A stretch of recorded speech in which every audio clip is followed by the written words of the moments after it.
All right, howdy do, kids.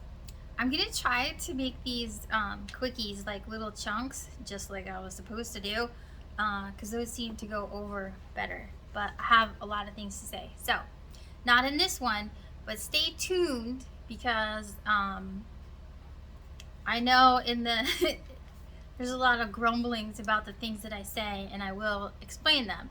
There's also a lot of grumblings about the things that I do, which also, if nobody were invading my privacy, you wouldn't have a damn clue what I was doing. So, but there is a good reason, and I will reveal it eventually. But today, I want to talk about something else. So, um, Joseph. Who was Joseph? Joseph was a delightful child and was kind of his father's favorite.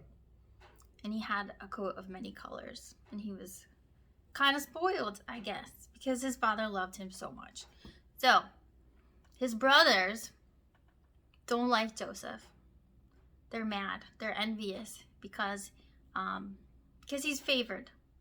And so,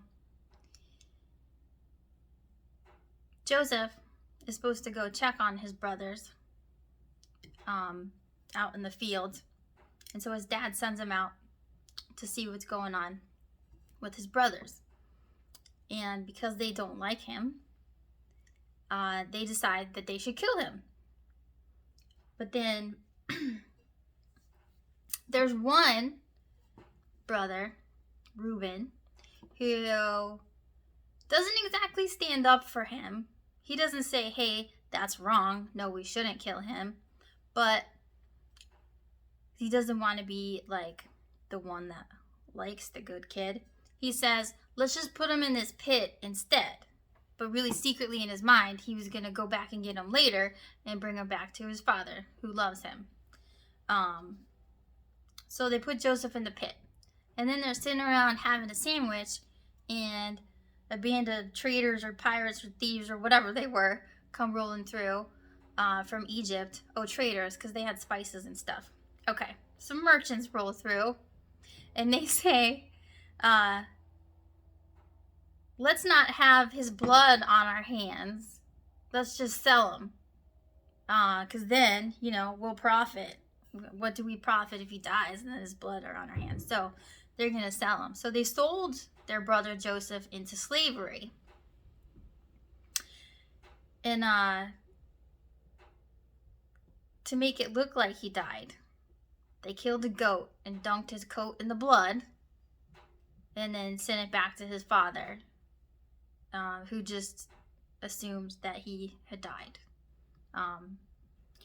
So, Joseph is sitting in prison in Egypt, captivity, bondage, if you will. And then Pharaoh has two chief officers. He has a chief butler and a baker, right? And they did something to tick off the Pharaoh. So they're both in prison with Joseph. And so both the butler and the baker have a dream while they're in prison, in bondage, where Joseph is. And they're sad. And the next day, Joseph is like, why so glum, chums? And they're like, we had these terrible dreams and we don't know what they mean. And Joseph says, do not all interpretations belong to God? Tell me your dreams. So,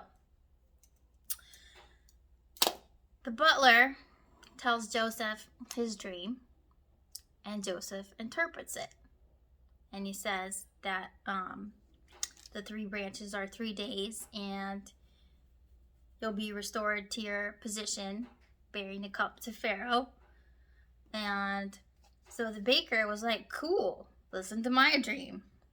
And he had a dream that there was a basket, 3 baskets, okay?